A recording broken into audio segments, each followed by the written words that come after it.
What's going on, YouTube? It's your boy Fresh here. We are back with some more Fresh Falcons talk. Hey man, and we gonna look at these pressers today, man. We have B. John Robinson, Kyle Pitts, and others speak to the media. We're gonna watch that one. We're gonna watch Kirk Cousins presser, and we're gonna watch Raheem's presser for OTA'S, man. Week 3 of OTA'S. Um Honestly, man, I feel super great about my team, man. I really honestly can't wait for us to get on the field and really see what's going on, what's happening with us, and really to see how this team to come together. Like, we made some really exciting moves. Also, I'm ready to see what this news is going to be about this tampering situation. So I'm pretty sure they're going to ask about that. Now, when we watch this, we're gonna start with Kirk Cousins first. We're gonna start with our quarterback first. Now, when we watch this, I do not want to hear no reporter ask about anybody else on any stupid questions, bruh.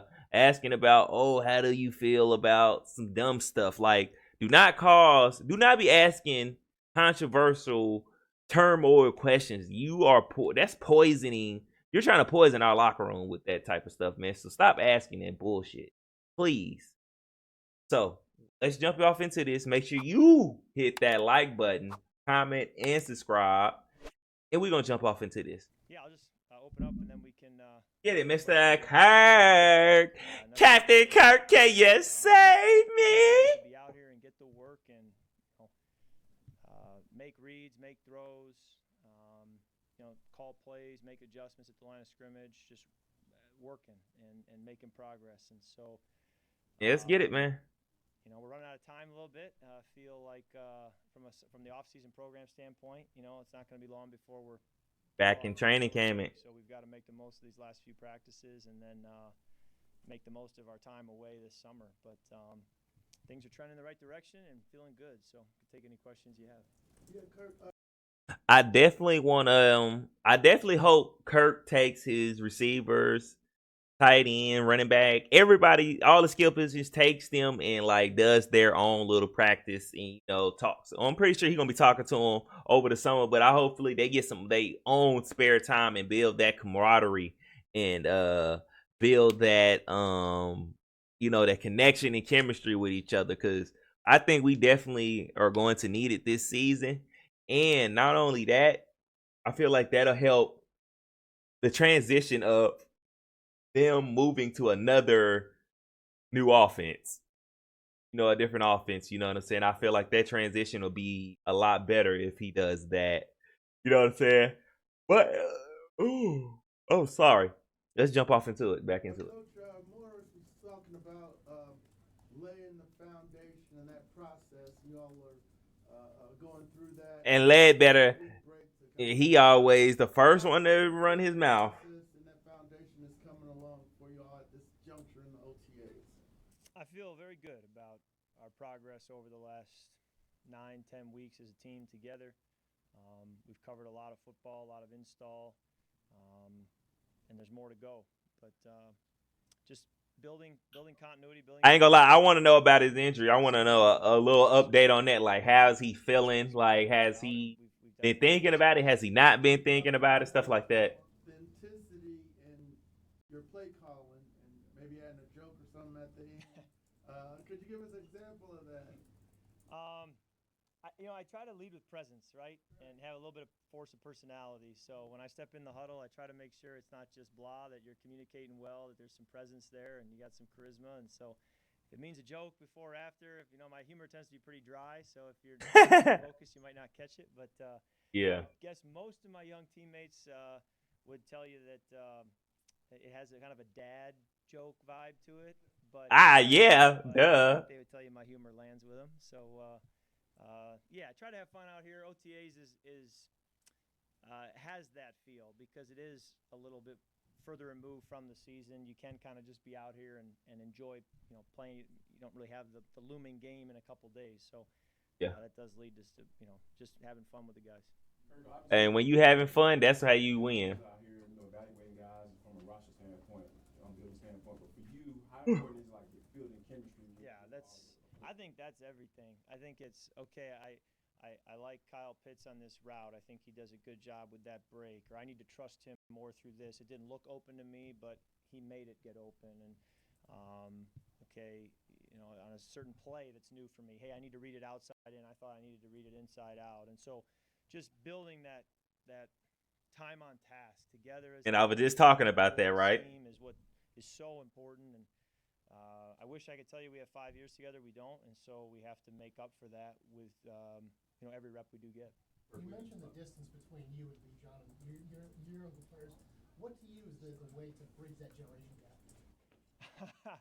I Be think funny. we can be ourselves. I think I've always tried to be a question. That's all you got to do. So I think if I mean, that's all you really can do. learn a lot about people, about my teammates, and so that's always kind of been my strategy. And you know, it's great guys, and I don't. I be in the huddle, pancakes or waffles. Guys, Pancakes or waffles. he talks, Yeah. Oh, you about look like a how he pancake was eating man. in 2000. I hope all my offensive linemen say pancakes. That's all I want to see. And so that was a bit of a wow. And Taylor, I said, how old are you, Taylor? He said 4th grade. And Tyler Algier looked down. He said, 4th grade? Because Tyler was like 1. And I said, Tyler, I was in 7th grade, man. Like, you know, so. And honestly, it's a blessing. You know, I hope someday that, Damn. you know, That's the crazy. gap is even bigger because it means I'm still playing and still connecting. So, and hopefully it is a day someday where On that for him about playing alone. I think if Kirk Cousins wins a Super Bowl within this next few years, he'll probably be done. Like, bro, you got enough money, you got you a Super Bowl. I think Kirk can probably go down. I think Kirk could be a Hall of Famer if he wins a Super Bowl. I think that will have to. He damn sure Super Bowl. I mean, a Hall of Famer when it come to getting that bag. I'm not gonna cap to you. So I think he get a Super Bowl. He'll definitely go in the Hall of Fame. Now I don't know about first ballot or anything like that. I ain't gonna say all that, but I think he can be a Hall of Famer. He wins a Super Bowl easy, especially with the Falcons. If he wins one with us, they'll definitely put him in there. it is a dad gap, you know, because it probably makes me a better parent to my boys if I have that. So, but we take it one day at a time, and I'm enjoying all the guys, you know, young, old. I'm just enjoying the group. Kirk, we've been talking today about the monitors that they've used Yeah. along the sideline. I imagine that you like that kind of thing. Have you seen that before, experienced it, and could kind of talk about how it's helping? They had it with the Rams. They brought it to Minnesota when Kevin O'Connell came from the Rams to Minnesota, so that was new for us in Minnesota.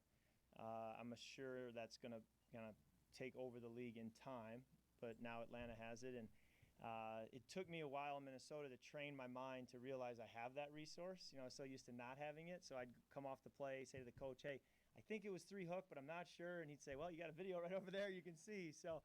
Oh yeah, I remember. And it's probably to a fault. You know, I look over and a teammate may be asking something. I'll be like, "Hold on a second, I'm trying to watch this clip." So Yeah. it's a great resource. I think what I like that aspect. I like that we got that out there. You know what I'm saying?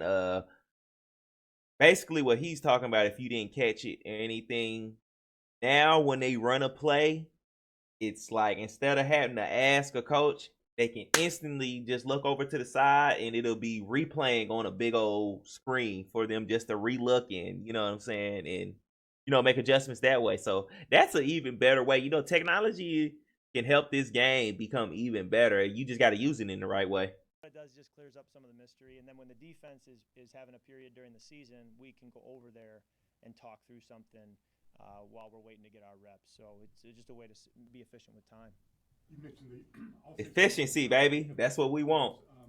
Has your recovery from the injury added a different bit of intensity to that time frame of this off season, and can you catch us up with how you feel that has come as we're a week away from? Yeah, I think what's been the most positive part for me is getting the reps, because when I first did it and I was in Minnesota the second half of last season, the conversation was, what will OTA'S look like? And the answer I got back was, we won't put you in the practice reps. It's just not worth it. You know, if it's a walkthrough maybe, but the practice reps, you don't need to be in there. And so I was planning on basically getting my first practice rep late July.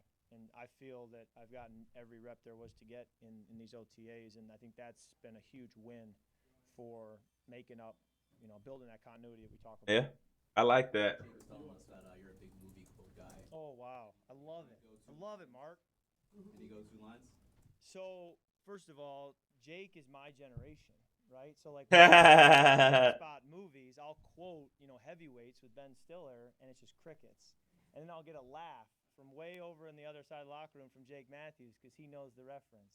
Taylor, he's close. He's like 4 or 5 years behind me, but that's close enough where we can kind of hang with our shared sense of humor with movies. But yeah, I mean, I wonder what movies he likes. You know what I'm saying? I tell him here, I'll be your Huckleberry. One right now. Feel me? And for those who don't know what that is, go watch Tombstone. These guys, 2 heavyweights. But we're going to Texas Roadhouse tomorrow, so that's our first thing. We're kind of checking out these chain restaurants. R.I.P. Red Lobster. So we're gonna go to Texas Roadhouse. Dang! Hey, Kirk. Yeah, Kirk funny. Kirk got This is the type of quarterback you need. He got a sense of he gonna throw it. How you gonna throw that out there, Kirk? R.I.P. Red Lobster. You funny, yeah. Hey, my quarterback. Hey, my man's is making his life. He definitely gonna be. He gonna be that guy. Man. Before the OTA'S end. He funny. Younger generation teammates taught you anything so far when it comes to movie quotes or anything like that? Yeah, I mean, yeah, the artists and the music in the weight room. Yeah, I'm learning a lot. Yeah, you can tell he probably don't listen to none of that. Man, social media. I can't keep up with the cool app. I thought Instagram was cool, and then it was no, you got to have this next one, TikTok or whatever. So I'm trying to keep up with it, but it's good because it makes me a better parent, right? So I know what's cool with my boys someday. So Yeah. it's good. Keeping me. Atlanta's a big hip hop city. Atlanta is a big hip hop city. Atlanta's a big hip hop city, so I'm trying to get familiar with it. Yeah, feel very welcomed here. That's for sure. Deshaun has been talking about how he's been able to take a lot away from you when it comes to your one-on-one conversations, whether it's how you want him to run routes or how he could do things better. What have you learned in your time together so far? Yeah. Well, I just, I'm excited to get him on the practice field here today because handing the ball off to him, you can see the movement skills. Oh yeah, this is the first time he got to lay eyes on B.J. Robinson and stuff. Well, first time he gets to practice with him. Let me say that, not lay eyes on him, but first time practicing with him because he's finally back at OTA'S. Encouraging teammate. But yeah, I try not only to say, hey, run this route like this. I also try to say, hey, how's your family? How's your how do you spend the off season? What are your training habits? What stresses you off the field? Just try to, because I've lived all that. It's hard, and I don't want guys to carry more of a weight than they need to carry. So try to help them if I can with some of the things I've learned. By making. Yeah, I gotta get back to the gym tomorrow. We back in the gym tomorrow, baby. From what I've gathered. You said in the past that you always operate in risk and reality. Yeah. Talking to Raheem earlier, I was asking him when he feels comfortable with you going full tilt, to get more reps and go full speed. And he just said whenever we play Pittsburgh on that day, you to get the reps to go full speed. When would you want that to be that you feel most comfortable? I mean, I want it to be today, but I like that.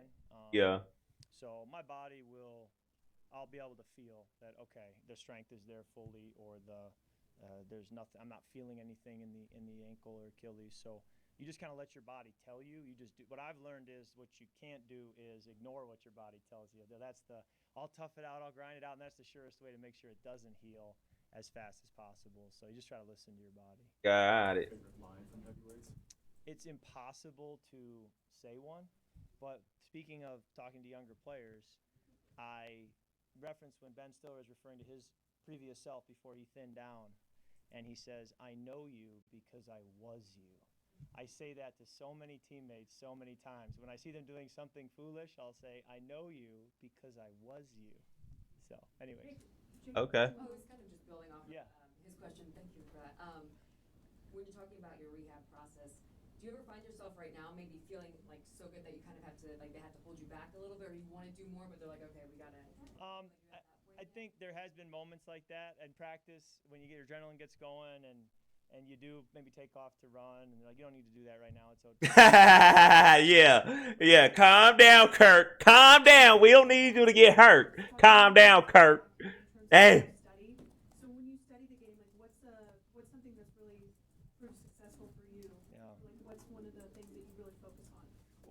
habit among several that has worked for me that I just probably never will stop is drawing the plays. I like to see them. I don't know if it's because I'm a visual learner or what, but if a play gets installed, I have to take my pen and I have to just draw it myself like a doodle and see it. And kind of as I look at it, as I draw it, go through the progression, the footwork. Very detailed, man. That was one thing for me, drawing the play. And that was one thing that I was really liking when we got Kirk Cousins. He is a very detailed player, and that is something that everybody has said. He is very detailed. To sit there, hear a play, and then want to draw it out and see it, and then break it down, then go through the steps and all that. That is a detailed player, and that is what makes it up, man. Hey, I'm gonna say this one thing. Michael Penix has the ultimate. What he just said, that's something that you pick up on as a young quarterback. You pick up on something like that. Like, okay, he draws the plays out, figures out the steps, goes through the progression already. You are detailed. So now when you go in there, you call that play, you already know what you're looking at. You already know what you got. You know what it's going to take to get that play off. And then not only that, if you study that play enough, you'll know what can happen to disrupt that play. Disrupt timing, things of that nature. You feel what I'm saying? Has been something I just can't stop. So every script, every day, I fill up a page of just drawing every play. And it's worked for me this long. I'm probably not going to stop now. When did that start for you, or who taught you maybe? Yeah, I think I just kind of started doing it naturally, probably my second or third year in the pros. I think I felt like the only way I could hear these people call them in the huddle or really own them is if I saw them. And so I know when I've learned a system is that when Zach says the play, I don't just hear it, I see it in my mind's eye. And when I can see the play in my mind's eye, that's when I know I've learned the offense. And so part of my process to be able to do that is to be drawing them as they're installed and as I get the script. So a lot of doodles in my notebook of drawn plays. I like that. That's what I like to hear from our quarterback. It's been great. It continues to be kind of that working force together. There's so much we all are kind of having to learn right now and grow together in, and so we're doing that. And Michael's doing great. John's doing great. Taylor's awesome. It's so good to have a person in the room who started. Yeah, my bad. I didn't mean to do that. Been in the fire and really has that experience. I love being able to lean on that. So Taylor's been a huge asset. Does Penix get the jokes yet or not? Oh yeah. No. He's. And I'm glad nobody really asked a quarterback question, but the small little question that they just asked. Okay, that's cool. Each other game style and giving you options. Yeah, just both very talented players, very capable. Mooney has incredible movement skills, great hands. Football matters to him. There's an intense intent to his work that you don't see very often in players. Just thrilled with the player we got in Mooney, and then Drake. Just a very natural receiver, really friendly target. He kind of just looks open to your eye as a quarterback. Because I would just say, look how big this dude is. Shit, you can easily throw it over there, but who he gonna give me that? You can ask him to do a lot, and he's tough. He's a competitor, so feel very fortunate to work with those two guys, and it'll be a big part of our offense this year. Yeah. It's just a few months. A quick question. It's just a few months before the preseason starts. So from start to finish, what are your expectations for the game? For the preseason games? Yes. Yeah, it feels like a long ways away, but I think it's always a great test to evaluate where we are as an offense, as a system. I would love to get in and play if we can. We'll have to see as we get there where we are, but it would be great to get out there and kind of have that full dress rehearsal. Me personally, I will give him 2 series, maybe a series and a half, and that's it. But you don't even need to be out there. I just want you to get a good feel for your guys. A nice little series or 2. Good. Anything else? All right. Awesome. Thank you. Yep. Let's get it. Woke up this morning, can't remember nothing. Took the just flowing from London. Nothing I remember, they calling me daddy. The mansion was covered